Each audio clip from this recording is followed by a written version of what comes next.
দেবদার ভক্ত আমি, আনতে পারি প্রলয়। ভাই আমি কি প্রলয় আনবো? প্রলয় তো গুরু এনে দিয়েছে, এবার শুধু সেই প্রলয়টাকে এনজয় করার পালা। বন্ধুরা এখন জাস্ট তোমাদেরকে দুটো জিনিস নিয়ে কথা বলবো। এক হচ্ছে চিরঞ্জিত চক্রবর্তী, লাভ ইউ চিরঞ্জিত চক্রবর্তী। সত্যি সিরিয়াসলি লোকটা বলল যে পাগলুর দেব ফিরেছে, লোকে পাগলামি করবে না তো কি করবে, পাগলুর পাগলামি এবার শুরু হয়েছে। চল ভাই, মস্তি কাকে বলে, সিগনেচার, দেবদাস সিগনেচার এটা। তো সিরিয়াসলি বলছি, মানে জাস্ট হাতা গুটিয়ে খেলা হবে, হাতা গুটিয়ে নি। চলো ভাই সাব, আনবিলিভেবল রেকর্ড ভাই।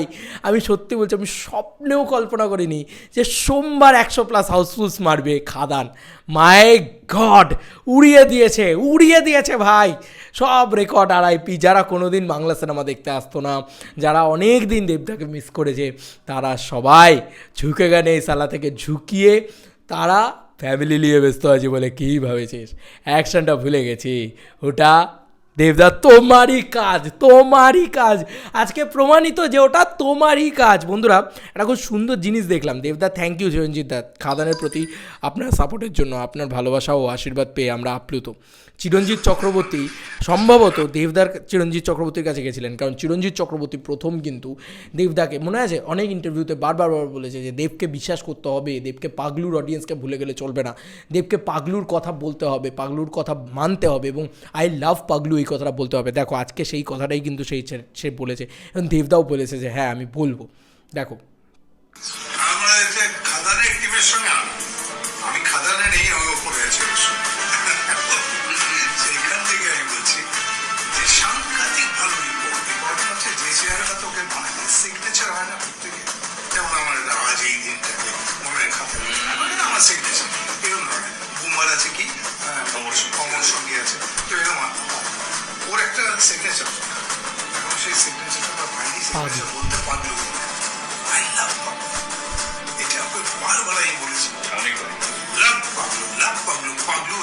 জায়গাটা ওইটাই দিয়েছে, লোকে ওটাই চেনে, লোকে ওইভাবে দেখে।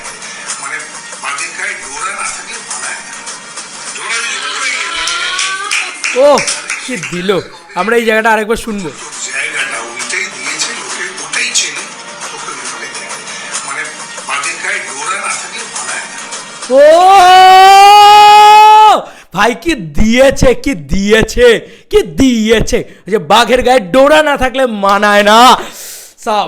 সাবাস বাংলার একমাত্র বাঘা দেবদা ভাই। আমি কি বলবো, আমি আপ্লুত হয়ে যাচ্ছি খুশিতে যে এই হচ্ছে যারা কমার্শিয়াল ইন্ডাস্ট্রির লোক না। সিরিয়াসলি আমি চাই এইটা যদি বুম্বাদা করতো দেবদাকে পাশে নিয়ে, আমার খুব ভালো লাগতো।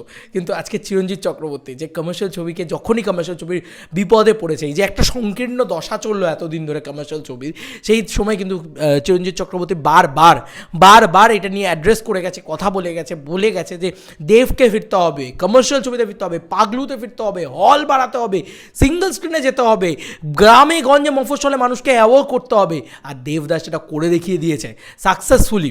সে কিন্তু কোনো মানে জায়গায় ঢাক পিটিয়ে বলেনি আমি কমার্শিয়াল ছবি করছি, এসো দেখো ইত্যাদি। সে কিন্তু শুধুমাত্র নিজের ছবিটাকে প্রমিসিংলি ভালো ছবি বানিয়েছে এবং মানুষের কাছে গেছে। দেখো তার রেজাল্ট সে পেয়ে গেছে অলরেডি, এবং সে আরও পাবে, ওয়েট ফর ইট, আরও ভালো চলবে। কিন্তু এই জায়গাটা খুব সত্যি কথা যে পাগলুকে কিন্তু বিশ্বাস করতে হবে। আই লাভ পাগলু, এই যে জায়গাটা উনি বলছেন না, পাগলুকে কিন্তু বিশ্বাস করতে হবে। দেবদা যেটা করছিলেন মাঝে একটা পিরিয়ডে, যেটা কিন্তু দেবদার অনেক ফ্যান ফলোয়িং, আমার মতন লোক না, আমি দেবদার পাগলের মতন ভক্ত। দাদা যা করবে আমার কাছে সেটাই মানে ভালো। আমি তো ওপেনলি বলছি, এই জন্য আমি বললাম যে আমি তো তোমাদেরকে সবসময় বলেছি যে আমার কাছে দেবদা একটা অন্য ইমোশন। কিন্তু সবার কাছে তো সেটা নয়। যারা দেবদার সেই সময়ের দর্শক, যারা ভজগৌরাঙ্গ শুনে বড় হয়েছে, তারা না, তাদের কাছে দেবদা অন্যরকম একটা নাম। ওই জন্য বললাম না, লাস্ট দেবদার ছবি তাদের কাছে রয়েছে রংবাজ, তারপরে তাদের আর মিডল অফ দ্য টাইমে কোনো ছবি তাদের কাছে সিগনেচারে বা মাইন্ডে নেই। তারা পুরোপুরি ড্রপ করে দিয়েছে। তাদের কাছে রংবাজের পরে যেন মনে হচ্ছে তারা আবার দেখছে, তোমার এই ছবিটা দেখছে, এই খাদান দেখছে। তো কোথাও গিয়ে তাদের কাছে এই জিনিসটা হচ্ছে কেন? কারণ তারা বিশ্বাস করে এই ধরনের ছবিতে, তারা দেখে এই ধরনের ছবিতে, তারা এনজয় করে এই ধরনের ছবি, তারা মানে মেতে থাকে এই ধরনের ছবিতে। দেবদা কি বলছেন, পাগলুর মতন ছবিকে দেবদা কিন্তু বিশ্বাস করছিলেন না মাঝখানে, কিন্তু এখন দেবদা নিজে পাগলুকে বিশ্বাস করা শুরু করেন, এবং একটা টাইমে পাগলুর গান লাগালেন উনি যখন খাদানের শুটিং করছিলেন, বিদেশে গেলেন ইত্যাদি করলেন, দেখবে পাগলুর গান লাগালেন। পাগলু 2 যখন এতদিন ধরে যাপন করলো তখন সেটাকে নিয়ে শেয়ার করলেন। জিৎ গাঙ্গুলি যখন লেখালেখি করছে পোস্ট করছে। তো কোথাও গিয়ে না দেবদা মাতলেন, আবার ওই নিজের ওই জোনটাতে ঢুকলেন, যার শিরা কাটলে মানে রক্ত কাটলে বলে না, সেই শিরায় শিরায় রক্ত, আমি কমার্শিয়াল ছবির ভক্ত। তো এই যে যার রক্তে কমার্শিয়াল ছবি, মানে যে বড় হয়েছে কমার্শিয়াল ছবি করে, তো সেই মানুষটা যারা দেবকে দেব বানিয়েছে তাদের কাছে গেলেও দেবদা, যে কারণে কিন্তু আজকে যাই হোক আবার আমরা এই লাইনটা শুনবো যে বাঘের গায়ে ডোরা না থাকলে ভালো লাগে না, মানায় না। ওইটাই দিয়েছে লোকে, ওটাই চেনে, ওটাই চেনে। মানে বাঘের গায়ে ডোরা না থাকলে মানায় না। ও ডোরা যদি পড়ে গিয়ে তাহলে সেই কপিরাইট নিয়ে তো দিবি, সেই ডোরাটা নিয়ে কাজ হবে। খাদান আরো হবে, অনেক কিছু হবে, পাহাড় হবে। এবার আই ওয়ান্ট দ্যাট। এটার পিছনে আমাদের স্বার্থ আছে, স্বার্থ থাকলে এই ইন্ডাস্ট্রিটা বাঁচবে। সেই ডাইং ইন্ডাস্ট্রি থেকে বাঁচাতে পারে, ও বাঁচাতে পারে, কারণ ওর ইমেজটা আছে।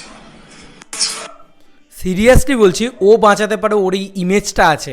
আমি জানি না আমার এই ভিডিওটা কি এটা নিয়েই করা উচিত, জাস্ট মানে সরি অর্জুন ফোন করছে এখন, যাই হোক আমি ওর অন্য কোনো একটা আপডেট পাঠাচ্ছে আমাকে, সরি ফর দ্যাট। আমি জাস্ট এটাকে নিয়েই কথা বলতে চাই এখন, এবং তার সঙ্গে সঙ্গে যেটা বলবো ভেবেছিলাম সেটা নিয়ে আমি পরে কথা বলছি, বাট এটাকে নিয়েই শুধু কথা বলতে চাই, এটাকে নিয়ে এই ভিডিওটাকে ডেডিকেট করতে চাই। কারণ চিরঞ্জিত চক্রবর্তী জাস্ট কি বললেন, এটা কি বললেন যে দেবদার ইমেজটা আছে, দেবদা একমাত্র বাঁচাতে পারে বাংলা ইন্ডাস্ট্রিকে, এবং এই কমার্শিয়াল ছবি বাংলা ইন্ডাস্ট্রি ইজ ডাইং। একটা মৃত্যু উপত্যকায় দাঁড়িয়েছিল বাংলা ইন্ডাস্ট্রি, একটা ইন্ডাস্ট্রিকে মৃত্যুর হাত থেকে একা হাতে এরকম টেনে ওপরে তুললো কে? দ্য বিগেস্ট মাসিহা of Bengal industry, the biggest megastar of Bangla industry. This is the name, this is not a name, this is the brand of superstar megastar Dev. আর কি বলবো, আর কি বলবো, কিছু বলার আছে এছাড়া কি? আমার মনে হয়, আমি কেন, এটা চিরঞ্জিত চক্রবর্তী বলছেন, আর এই সাপোর্টটা ইম্পর্টেন্ট। ঋত্বিক চক্রবর্তী কী বললো ডাজন্ট ম্যাটার, কারণ ও একটা তসো আঁতেল ভাই লোক, ও একটা তসো আঁতেল লোক, ওর জীবনে কটা কমার্শিয়াল ছবি করেছে। চিরঞ্জিত চক্রবর্তী বানিয়েছে কমার্শিয়াল ছবি মাখতে মাখতে বড় হয়েছে, চাকতে চাকতে বড় হয়েছে, আর বানাতে বানাতে বড় হয়েছে, এবং চোখে দেখে দেখে বড় হয়েছে। তো Chiranjit Chakraborty born to commercial film, মানে কী বলবো, মানে কমার্শিয়াল ছবির জন্যে বড় হয়েছে চিরঞ্জিত চক্রবর্তী, এবং মানে জন্মেছে যেন কমার্শিয়াল ছবির জন্য। তো এই মানুষটা না, বাংলা ইন্ডাস্ট্রির অবদান প্রচুর, বেদের মেয়ে জ্যোৎস্না, হিউজ হিউজ হিউজ অবদান। তো কোথাও গিয়ে তিনি কি কথা বললেন যে আমার স্বার্থ আছে, ইন্ডাস্ট্রিটা বেঁচে যাবে ভাই, দেবের হাত ধরে ইন্ডাস্ট্রিটা বেঁচে যাবে যদি এ ধরনের ছবি দেব আবার করে। আমার বিশ্বাস দাদা আবার এ ধরনের ছবিতে কাম ব্যাক করতে চলেছে।